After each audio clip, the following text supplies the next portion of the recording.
Cumprimento a todos com a paz do nosso Senhor Salvador Jesus Cristo. Estamos dando início à Escola Bíblica Dominical no seu lar. Nós estamos na lição número 7 da revista CPAD, que tem por título O Ministério de Profeta. O texto áureo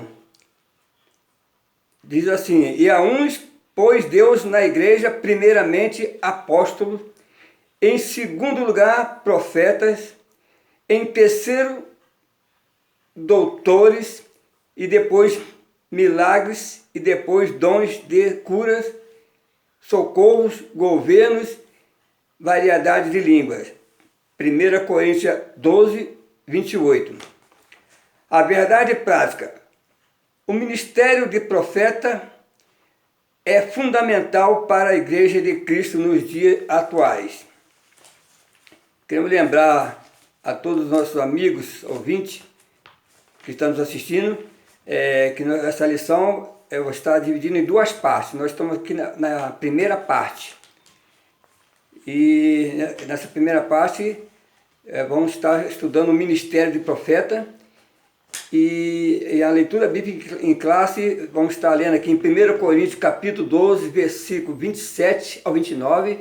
Depois vamos estar lendo também Efésios capítulo 11, versículo 11 ao 13. Vamos estar fazendo essa leitura. Ora, vós sois o corpo de Cristo e seus membros, em particular. E a uns pôs Deus na igreja, primeiramente apóstolo, em segundo lugar profeta, em terceiro doutores, depois milagres, depois dons de cura, socorros, governos, variedade de língua. Porventura são todos apóstolos? São todos profetas? São todos doutores? São todos operadores de milagres? Agora Efésios 4. Ele mesmo deu uns para apóstolos, e outros para profetas, e outros para evangelistas, e outros para pastores e doutores, querendo o aperfeiçoamento dos santos para a obra do ministério, para a edificação do corpo de Cristo, até que todos cheguemos à unidade da fé e ao conhecimento do Filho de Deus, a varão perfeito à medida da estatura completa de Cristo. Vamos estar indo à introdução. A lição dessa semana versa sobre o dom ministerial de profetas. Estudaremos alguns aspectos deste dom à luz da Bíblia, mas também considerando o contexto histórico e cultural do Antigo e do Novo Testamento. Nós podemos observar que no Antigo Testamento o profeta tinha funções diferentes daqueles que recebeu o dom ministerial de profeta. E no decorrer desta lição, conforme já lecionamos em outras anteriores, que o dom de ministerial de profeta, assim como os demais dons ministeriais, é de suma importância para a Igreja de Cristo. Continuando aqui na leitura aqui da introdução. O ministério de profeta é altamente importante para os nossos dias, pois, de acordo com o ensino dos apóstolos, tal ministério tem um valor excelso para a Igreja de qualquer tempo e lugar. Então, como já falamos, que nós já falamos anteriormente nas lições passadas, falamos sobre o dom ministerial de apóstolo, e o profeta, ele anda lado a lado com o ministério de apóstolo. Então sabemos que é muito importante esses dons. Outros dons também é muito importante. Então você vê que a importância, isso serve para quê? Para edificar a igreja de Cristo. Porque esse dom de ministerial é uma forma de que a igreja venha se desenvolver, expandir e não só em membro, mas um crescimento de conhecimento da palavra de Deus. Crescer na doutrina, conforme já estudamos anteriormente, doutrina dos apóstolos e dos profetas. Então assim nós vamos discorrendo dos assuntos posteriormente nesse mesmo tema. Vamos estar indo para o primeiro tópico, que diz o profeta do Antigo Testamento. Vamos ver, conceito. O profeta do Antigo Testamento era a pessoa incumbida para falar em nome de Deus. O Altíssimo fazia dele o seu porta-voz, ou seja, um embaixador que representava os interesses do reino divino na terra. Então, podemos observar que no Antigo Testamento a pessoa era vocacionada e autorizada por Deus para falar por Deus e em lugar de Deus. Era um porta-voz, era um embaixador. Então os profetas do Antigo Testamento eram canais de comunicação entre Deus e o seu povo. Para quê? Para conscientizar acerca da vontade de Deus. Então era necessário Deus usar os profetas para falar ao povo sobre da forma conforme ele deveria comportar na sua convivência. Então era a forma que Deus usava o profeta para falar ao povo. Vamos adiante aqui. Quando Deus levantava um profeta e designava a falar para toda a nação israelita, e até mesmo o povo ou nações estranhas, nós observamos que Deus levantava profeta para falar não somente para o povo de Israel, mas para outras nações estrangeiras. Então Deus, na sua soberania, ele determinava juízos sobre todas as nações, principalmente a nação de Israel quando se afastava de Deus. Então nós vemos aqui Jeremias, então foi levantado por Deus para ser profeta de todas as nações. Vamos estar lendo aqui em Jeremias capítulo 1, versículo 5. Vamos estar lendo aqui. Diz assim: antes que eu te formasse no ventre eu te conheci, e antes que saísse da madre te santifiquei, e as nações te dei por profeta. Então nós vemos aqui que Deus, ele chamava para o profeta, ele se levantava o profeta para falar ao povo. Era uma forma que Deus tinha de falar com o povo e usando os seus profetas. E Jeremias foi um desses profetas que ele falou o juízo de Deus sobre toda a nação. Então Deus usou Jeremias para estar falando ao povo o que futuramente viria a acontecer e o que aconteceu. Vamos adiante aqui, lendo aqui nesse mesmo tópico. Ao longo de toda a história veterotestamentária, o Senhor levantou homens e mulheres para profetizarem em seu nome. Samuel, o último dos juízes e o primeiro dos profetas para a nação de Israel. Elias, Eliseu, a profetisa Ulda e muitos outros, como os profetas literários Isaías, Jeremias e Daniel. Então, no segundo o escritor aos Hebreus, podemos observar que diz que era por meio dos profetas que Deus falava com os povos.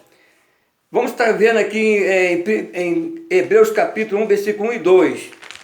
Vamos estar escorrendo a leitura. Por muito tempo, Deus falou várias vezes e de diversas maneiras a nossos antepassados, por meio dos profetas. E agora, nesse último dia, ele nos falou por meio do Filho, o qual ele designou como herdeiro de todas as coisas e por meio de quem criou o universo. Então nós vemos que, portanto, era representante de Deus para falar ao povo. Ele era encarregado de transmitir ao povo a palavra que ele tinha recebido diretamente de Deus. Então nós vemos aqui, já concluindo esse primeiro tópico aqui, que é o conceito. Agora vamos para o ofício. Ofício. Através da inspiração divina, o profeta recebia uma revelação que desvendava o oculto, anunciava juízo, emitia conselhos, advertências divinas, expressões como veio a mim a palavra do Senhor, e assim diz o Senhor, era a fórmula usuais para o profeta começar a mensagem divina. Então nós vemos aqui, era dessa forma. Então a mensagem que o profeta transmitia vinha diretamente de Deus, não era a mensagem vinda do homem. Tanto que nós observamos aqui, conforme já a leitura foi feita, que as expressões sempre usadas pelos profetas repetidamente. Veio a mim a palavra do Senhor. Assim diz o Senhor. Era a forma de o quê? De autentificar a mensagem vinda diretamente de Deus. Então era assim que era manifestação, quando Deus falava ao povo, usando seus profetas, então era dessa forma. Então, que Deus falava através dos profetas e continua falando hoje através da sua santa palavra. Da sua santa palavra.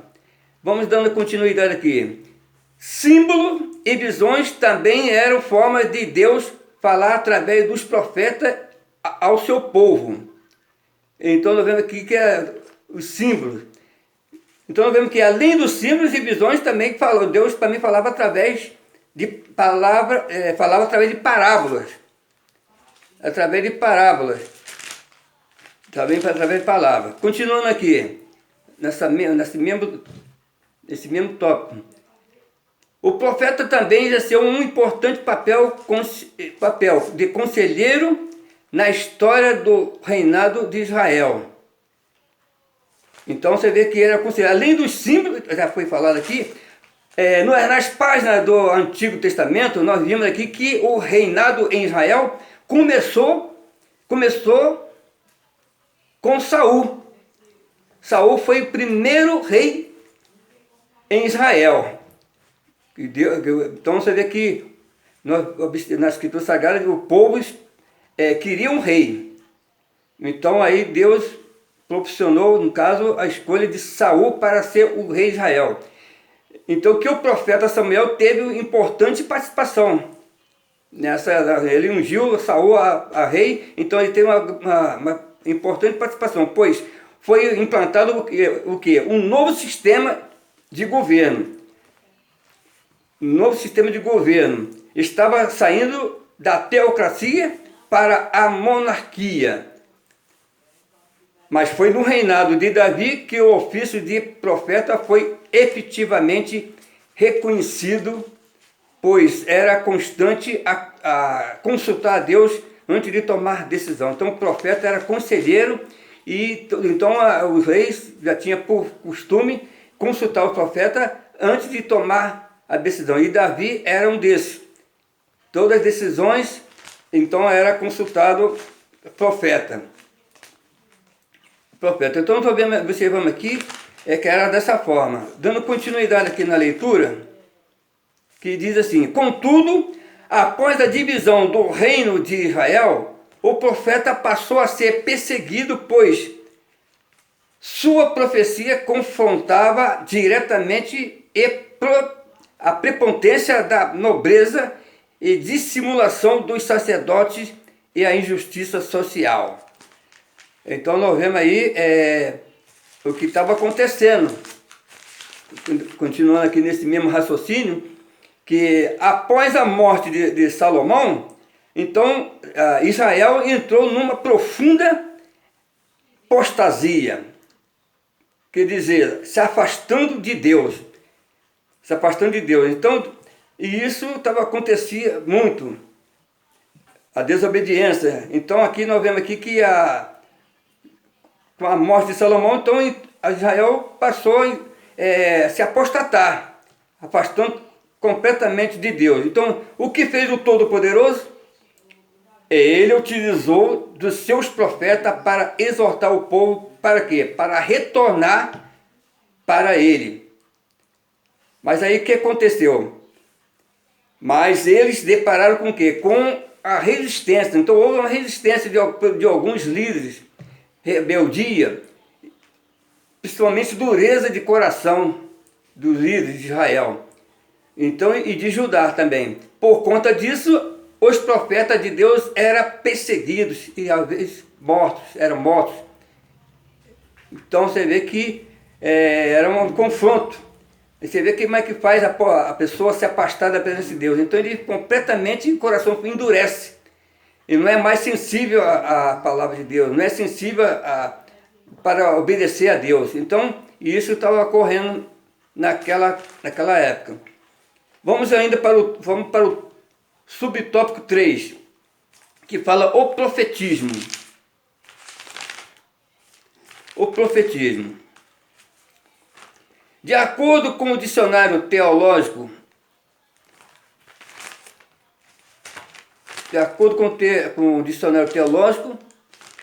o profetismo foi um movimento que surgiu no período aproximado do século 8 a.C., tanto em Israel quanto em Judá. O objetivo desse movimento era restaurar o monoteísmo hebreu, combater a idolatria, denunciar as injustiças sociais, proclamar o dia do Senhor e reavivar a esperança messiânica.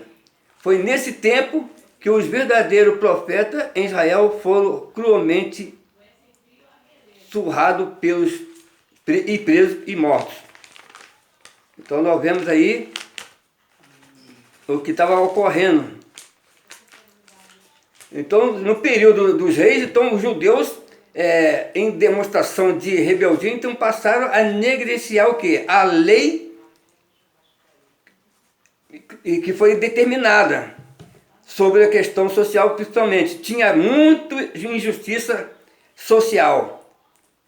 Aí nasce o profetismo, quer dizer, é um movimento esse que sai em defesa dos menos favorecidos. Por exemplo, se Deus, não estava levando em conta a soberania de Deus. Se o próprio Deus que libertara Israel era esquecido, que dirás aqueles que não tinha posse alguma. Então nós observamos que ele estava completamente precisando de algo para poder voltar para Deus, para poder... e esse profetismo surgiu justamente para isso, para fazer com que... para combater a injustiça social, conforme já foi lido aqui, tanto em Israel quanto em Judá. Então, dessa forma,